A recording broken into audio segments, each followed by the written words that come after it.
Magandang araw mga kaibigan. Bigyan natin ng opinion, reaction itong post ni Mr. Rigoberto Tiglao. Nasabi niya, the most likely ombudsman is Attorney Ana Lisa Lugan. Siya ang Deputy Executive Secretary ngayon dahil siya daw ang unang recruit ni First Lady Lisa Araneta Marcos sa kanyang law firm. Okay.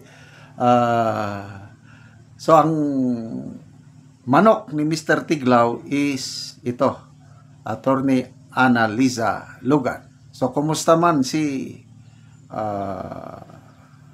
DOJ Secretary Boying Rimulya? Ito, ipinablish na ng judicial, isinare ni Mr. Tiglao ang post ng GMA News. The Judicial and Bar Council releases the official list of applicants for the position of ombudsman. The GBC is also asking the public for concerns or comments about the applicants. So, basahin ko ang mga list of applicants. Aguinaldo Michael, ito, mga official applicants na ito Binetes Romeo, Paroche Vestido, Corpin Bautista, Cruz Stephen, Ekong Geraldine, Epres Beda, Gerlan Samuel, Jacinto Hinares, Kim, Logan Analisa. Ito na yung manok ni Mr. Tiglao. Lopez Mario, Matibag Melvin, Mosnge Michael Frederick, Rimulya Jesus Crispin, Reyes Felix, Rodenas Jason, and Torgano Benamin. Yan, 17. So si Secretary Boying officially included na on the list. May balita noon na natanggal siya, na disqualify. Siguro nag-appeal at ngayon binigyan ng second chance na ilagay na siya sa official list of candidates. Okay. So tingnan natin itong si Ana Lisa Lugan. Mayroong post si Batas Piet, sabi dito, get to know the aspiring ombudsman. Analisa G. Logan, Executive Secretary for Legal Affairs. So, personal background, she's one of the directors of Board of Philippine National Railways. And then work experience, she has a very extensive law practice in civil and criminal litigation, family, labor, and human settlements and adjudication commission cases, corporate and commercial. She served as lawyer for various financial, technology companies, real estate development entities, and non-government organization. Okay. So, may comment dito si Mr. Tiglao. Anong staunch ally? She has been Lisa Araneta Marcos Gel Friday, the first lawyer she got into her law firm most in the 1980s. Yan. So, dito, matagal nang nagsama pala si First Lady Lisa Araneta Marcos at Attorney Lisa Lugan sa law firm ni First Lady. Okay, so, ano ngayon? Labanan.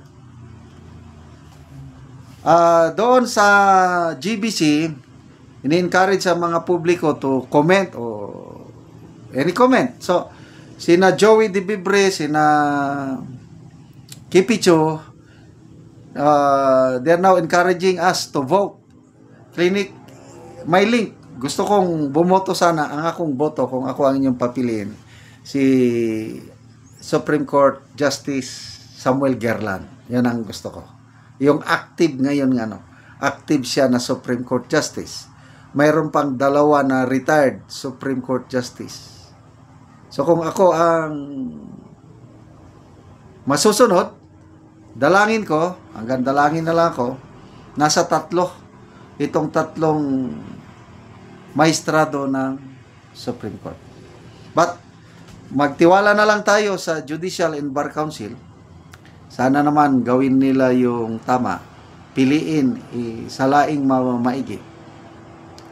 at mag-submit ng 3 listahan sa presidente. Okay, yung nabasa kong post ni Mr. Rigoberto Tiglao, uulanin, sabi niya, uulanin ng kaso si VP Sara sa ombudsman. Anyway, mga opinion, pananaw lang ito ni Mr. Tiglao. Bahala na sila. Kung hindi nila matanggal si VP Sara sa matanggal si VP Sara sa through impeachment, baka dito nila tagtarin ng kaso sa ombudsman o sa amang korte. But anyway, ang ombudsman is parang prosecutor man yan. Pwede niyang i-dismiss, pwede kanyang i-indict. So, sakali man, darating ang panahon, uulanin nila ng kaso si VP Sara sa ombudsman,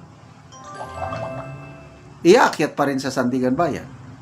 So, ang Sandigan Bayan ang may ultimate say. So, by that time, baka presidente na si VP Sara. Okay, so, ano ang likelihood na maisama si Secretary Remulla sa shortlist? Kung ako ang inyong tatanungin, malabo. Kasi karamihan dito sa mga applicants galing sa judiciary o nag-practice ng law. Isa lang, dalawa lang pala na parang kasama sa administration. Dito lang si Annalisa Lugan at Secretary Remulla ang nag-serve sa executive. So, outside sila ng judiciary.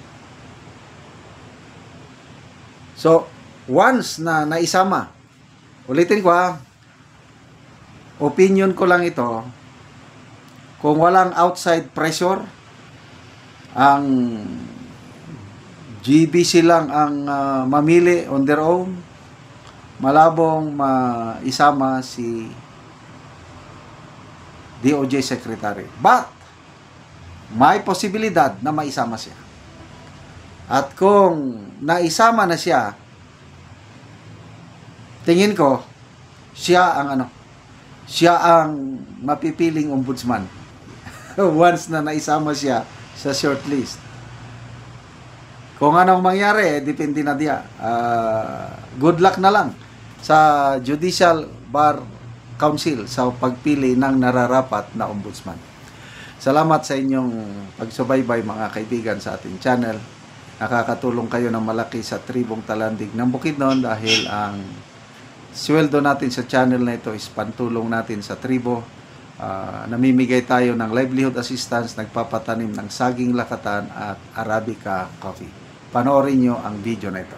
Abot na gyud ang seedling nga among gipalit nga 3,420 ka seedling. So mo ni ang itanom sa 4 ka tao. So kami ang nauna nga nagtanom, 21 may ka pamilya ang nagtanom sa una. So karon naa na pod nadugang nga 4 ka tao nga mananom og kape. So 25 na ka pamilya ang makatanom og kape. So mag-abot na ni og 15,000 ang among natanom nga kape. So daghan na gid kaayo og mga maayo pod nga seedling, mga tambok kaayo ang itsura sa kape. Tag 25 pesos ang kada usaon, nindot kaayo nga kape. So salamat gid kaayo sa Ginoo sa pagsuporta sa kape sa among pagpananom.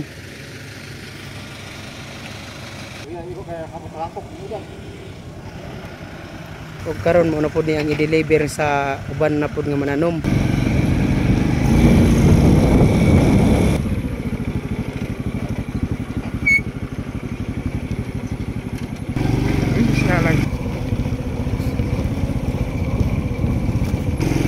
Abot na gid sa Ilaya ang seedling.